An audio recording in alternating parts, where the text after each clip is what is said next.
Hello everyone.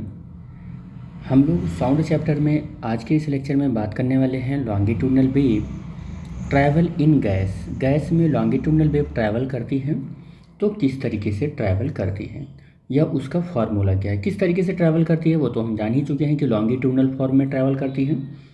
उसका formula क्या है कि वेव जो ट्रैवल कर रही हैं, तो फार्मूला उसका है v is equal to under root gamma P by D, जहाँ पर गामा जो है वो ratio of two specific heat है, पी जो है वो प्रेशर है और डी जो है वो डेंसिटी है।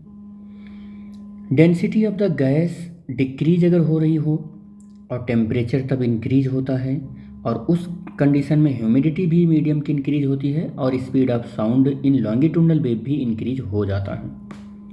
यानी कि this line is very important for us.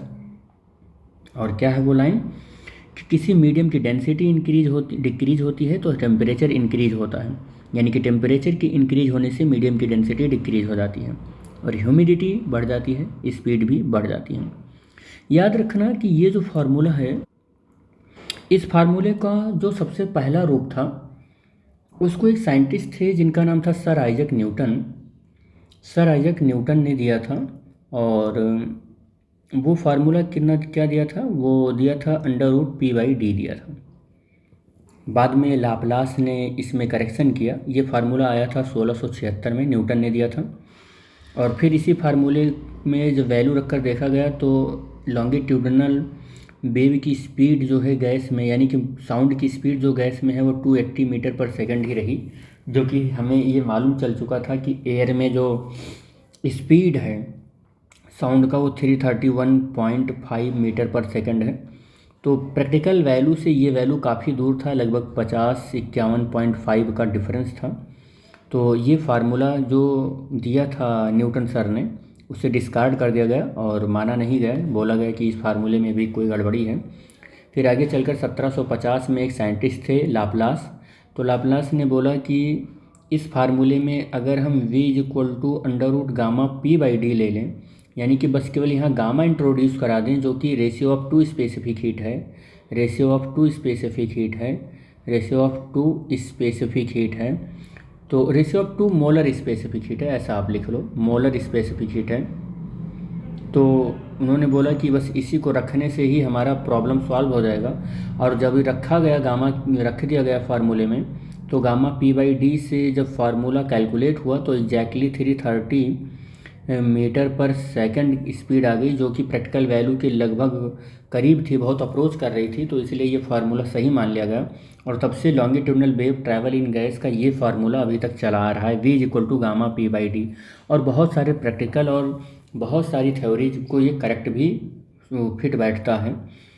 अगर मैं इसमें देखूं कि यहाँ पर 1 डिग्री सेंटीग्रेड पर, तो 1 डिग्री सेंटीग्रेड पर किसी भी गैस में जो लॉन्गिट्यूडनल वेव ट्रैवल करती है उसकी स्पीड में 0.61 मीटर पर सेकंड इसकी क्या हो जाती है, इंक्रीजमेंट हो जाती है। इस लाइन को समझो कि गैस में जब लॉन्गिट्यूडनल वेव चलता है तो हर 1 डिग्री सेंटीग्रेड टेम्परेचर के इंक्रीज होने पर, ठीक है, राइज इन टेम्परेचर पर इतना वेलोसिटी ऑफ स्पीड क्या हो जाता है, 0.6 मीटर पर सेकंड की स्पीड इंक्रीज हो जाती है। मतलब अगर हमारा टेम्परेचर 0 डिग्री सेंटीग्रेड है और उस पर एयर में स्पीड कितनी है साउंड की, 331.5 मीटर पर सेकंड है, और हमने क्या कर दिया 1 डिग्री सेंटीग्रेड ले लिया, यानी इंक्रीजमेंट कितना किया टेम्परेचर का, 1 डिग्री सेंटीग्रेड किया।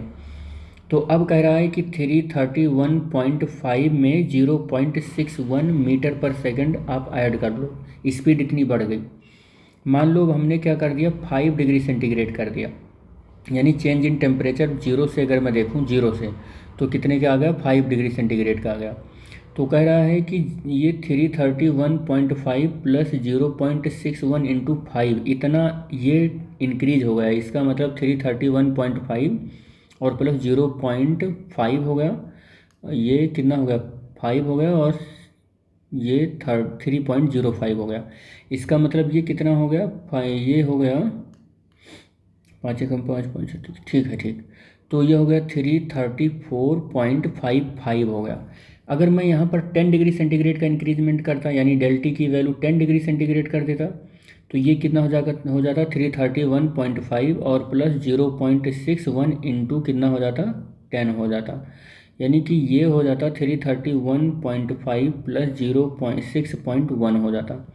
इसका मतलब 337.556, ये 6 इतने का इंक्रीजमेंट हो जाता। मतलब मेरे कहने का आप समझ गए होंगे कि ये कहना चाह रहा है ये लाइन कि अगर हम change in temperature, rise in temperature 1 degree centigrade करते हैं तो स्पीड ऑफ साउंड 0.61 इंक्रीज हो जाता है। तो जितना आप टेम्परेचर में चेंज करोगे उतने से मल्टीप्लाई करके वो चेंज इंक्रीज इन स्पीड आप कैलकुलेट कर सकते हो। मैं आपको बता दूं कि 14.5 या 15.5 डिग्री सेंटीग्रेड पर जो स्पीड ऑफ साउंड होता है अप्रॉक्सीमेटली 340 मीटर पर सेकंड या 341 मीटर पर सेकंड की होती है, स्पीड ऑफ साउंड होता है, और जिस पर हम लोग सर्वाइव करते हैं अपने लाइफ स्टाइल को, यानी कि 27 degree centigrade.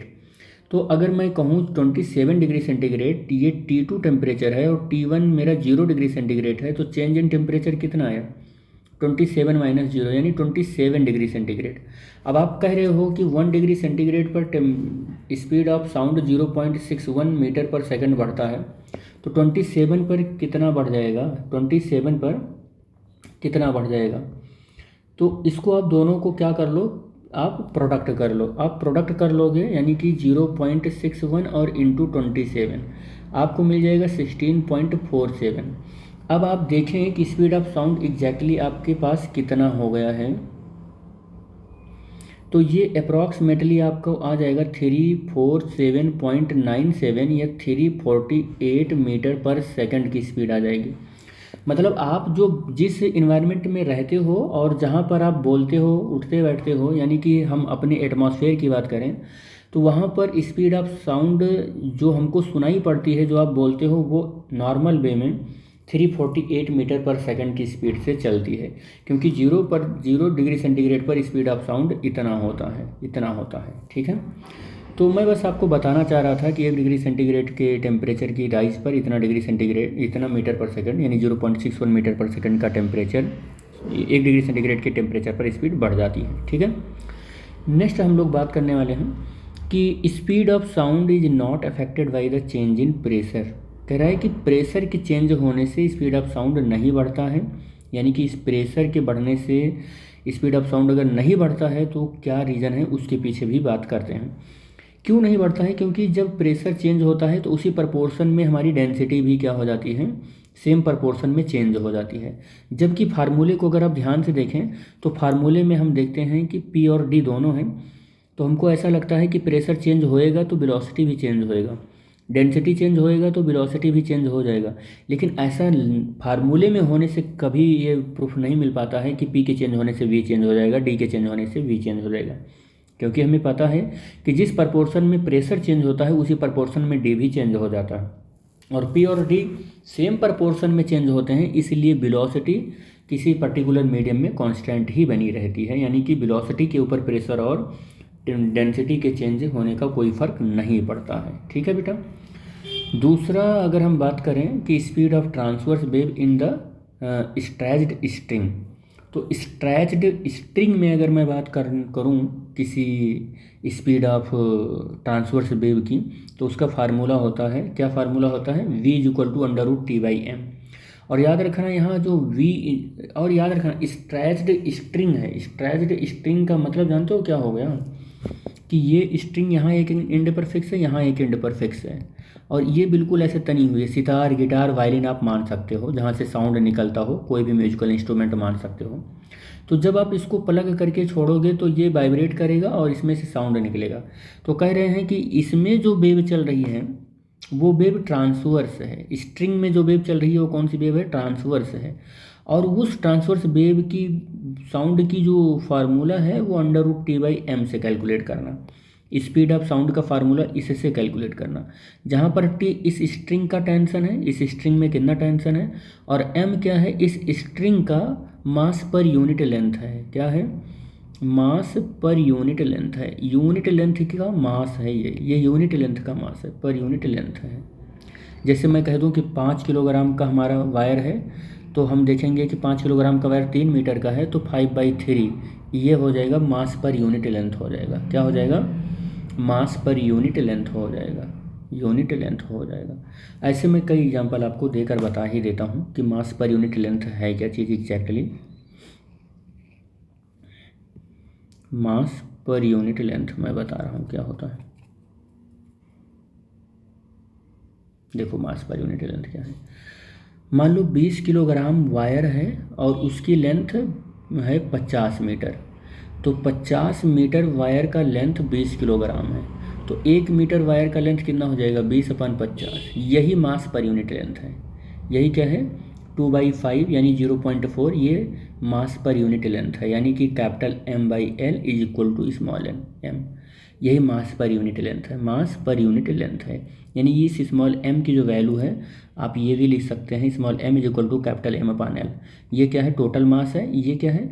Total length of the wire है। जब टोटल लेंथ ऑफ वायर से टोटल मास को डिवाइड करेंगे तो मास पर यूनिट लेंथ मिल जाएगा, जो कि स्मॉल m है। ठीक है बेटा, तो ये चीज़ें होंगी।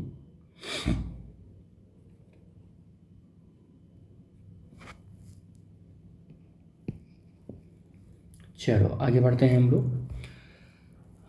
तो ये फार्मूला हमको मिल गया। फिर हमने नोट पॉइंट देखा। क्या नोट पॉइंट देखा? कि साउंड कैन बी रिफ्रैक्ट। हाँ, ये प्रॉपर्टी भी बहुत इंपॉर्टेंट है। क्या है? कि साउंड लाइट के तरीके से, जैसे लाइट में रिफ्लेक्शन, रिफ्रैक्शन, एब्जॉर्प्शन ये होता है, साउंड में भी वही सेम प्रॉपर्टी होती है कि साउंड रिफ्लेक्ट भी होती है, रिफ्रैक्ट भी होती है, एब्जॉर्ब भी हो जाती है।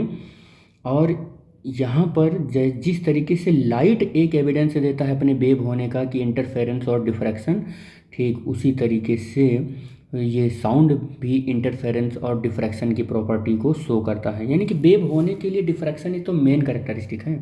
डिफ्रैक्शन और इंटरफेरेंस ये main characteristic of the wave है। तो अगर ये साउंड वेव है ना, तो डिफ्रैक्शन तो होगा ही होगा। हालांकि वो अलग बात है कि आप इसको 12th स्टैंडर्ड में जाके पढ़ोगे कि diffraction is the characteristic of the wave.